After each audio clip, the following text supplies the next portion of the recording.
Hello, Loveland. I'm Mike Meldon, and this is your Loveland Weekly Podcast, brought to you by Gina Dubell-Smith, eXp Realty, and Stone Pillar Farm.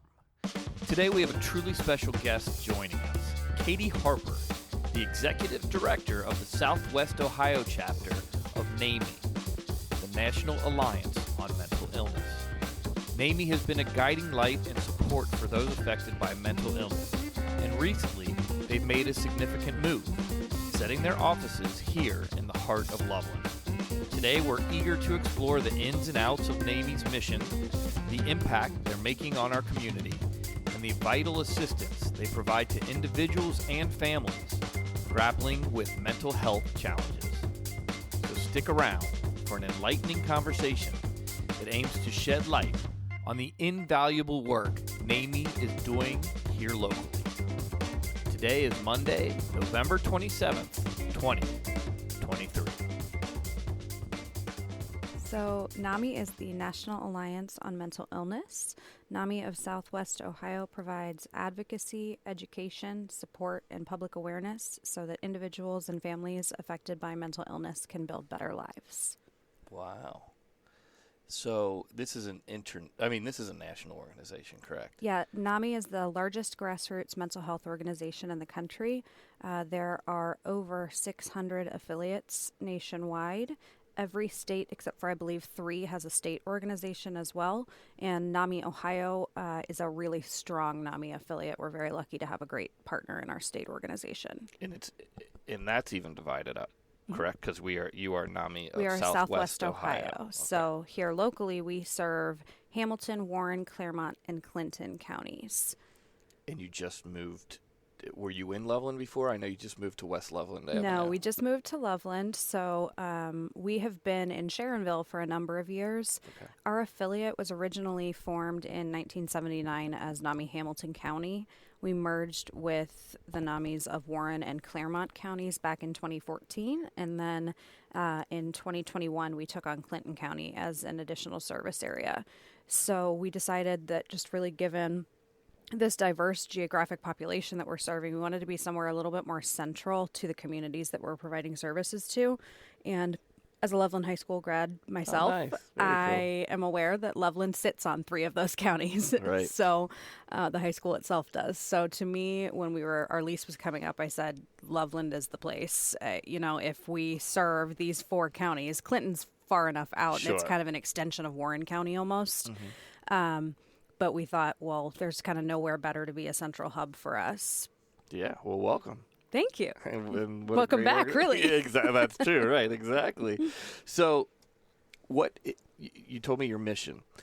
What services do you guys do? What do you do day to day? Yeah, so we have a wide variety of services that we offer. I think people are frequently surprised to learn that we are just a staff of 5. Wow. But all of our programs are delivered by trained program leaders that are volunteers. So we have over 100 trained program leaders that do our service delivery. We have everything from one-off presentations in schools. Loveland Middle School is a school that we've been doing for a number of years. Okay.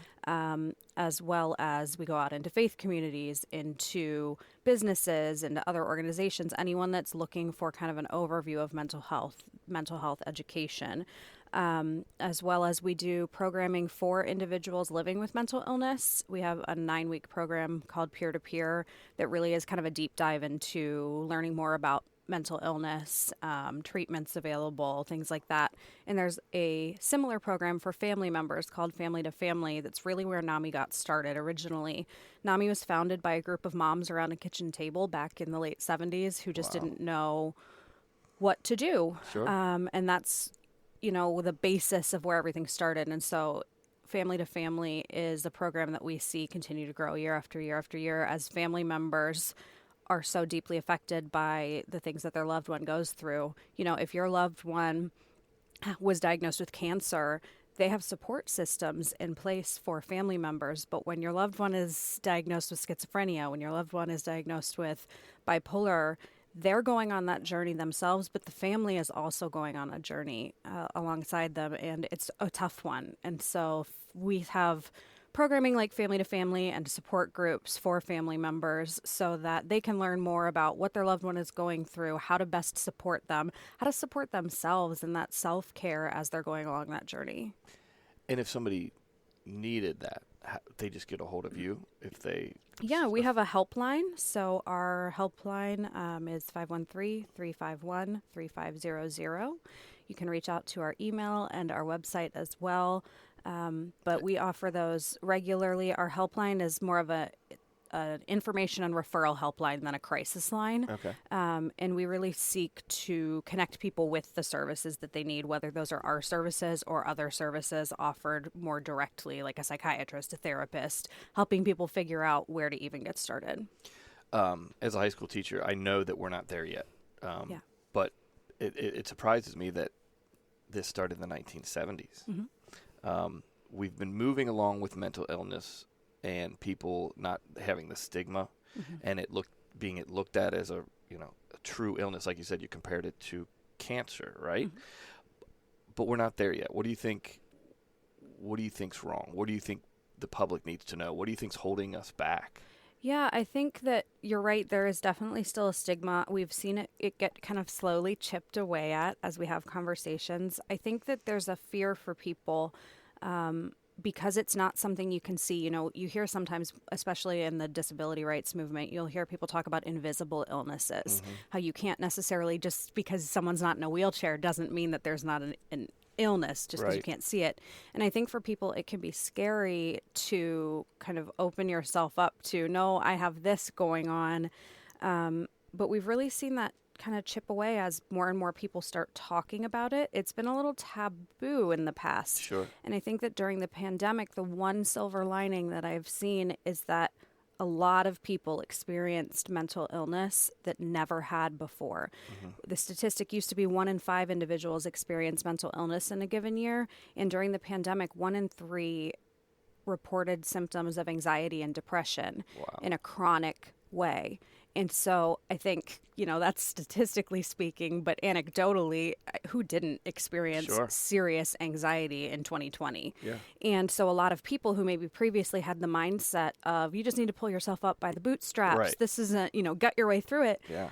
Experienced that in their families for the first time, and it became a lot more empathetic and willing to at least entertain the idea of it. We have seen such an increase in businesses reaching out, wanting to bring programming in for their employees to talk about self-care, talk about ways to support their staff as they're seeing that. And that's been a beautiful thing to me. And I really attribute that to the number of people that experienced firsthand just a small portion of what people living with serious mental illness experience every day.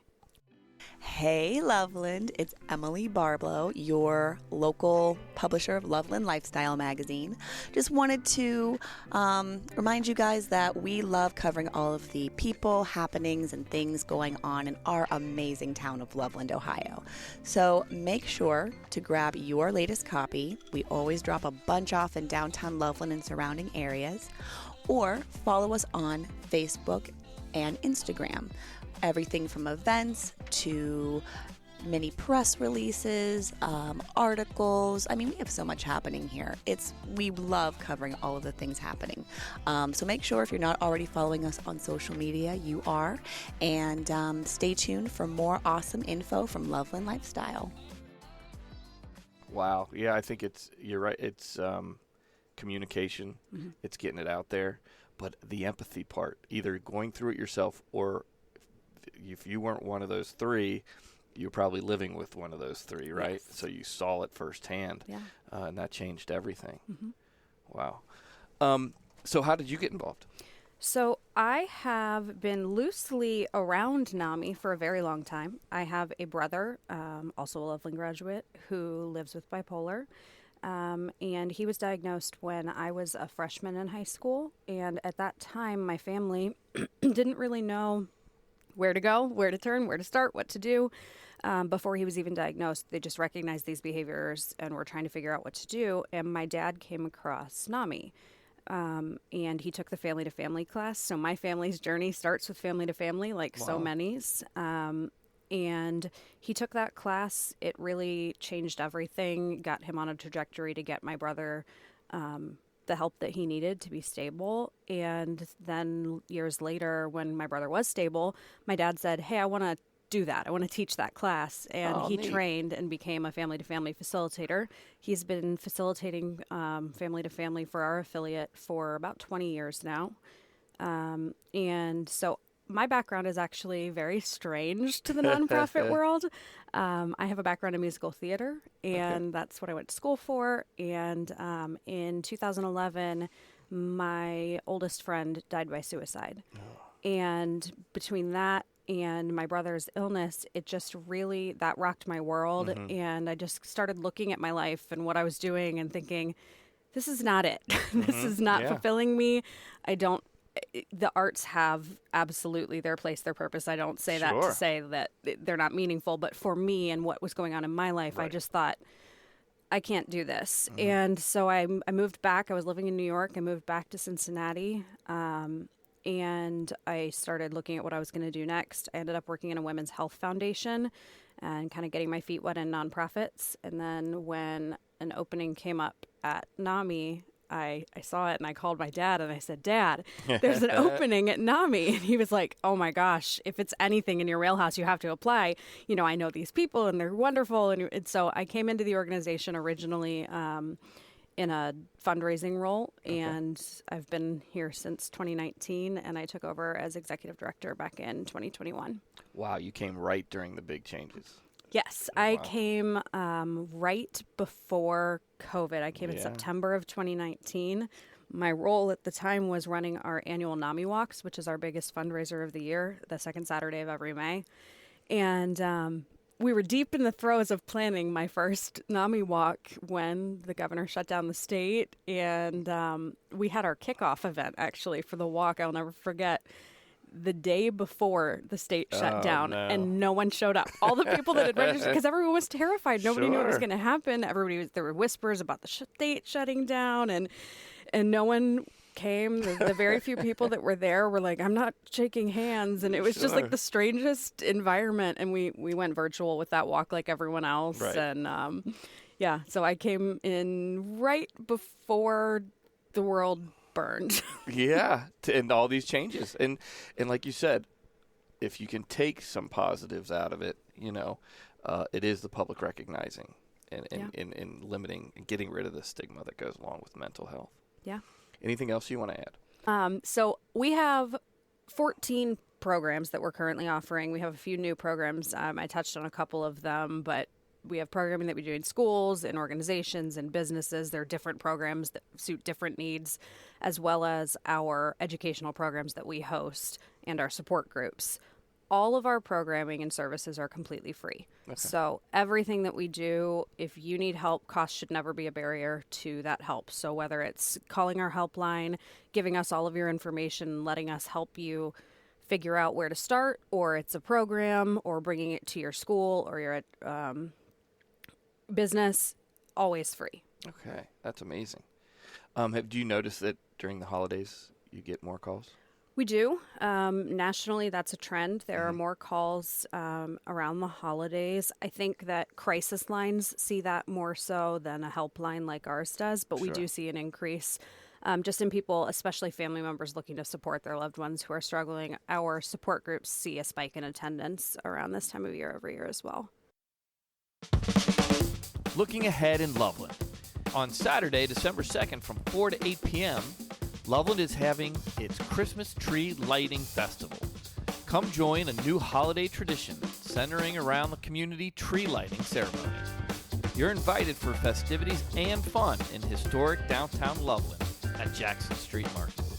This is a free, family-friendly event with fun for all ages, including a holiday market, family activities, crafts, caroling, character meet and greets, photo op spots, stage entertainment, holiday food and drinks. Mr. Grouchy is going to be there from 5 to 7 p.m. and Santa will be there at 6 p.m. There's a lot more too. Mayor Kathy Bailey and local celebrity Julie O'Neill will flip the switch to light the city's Christmas tree.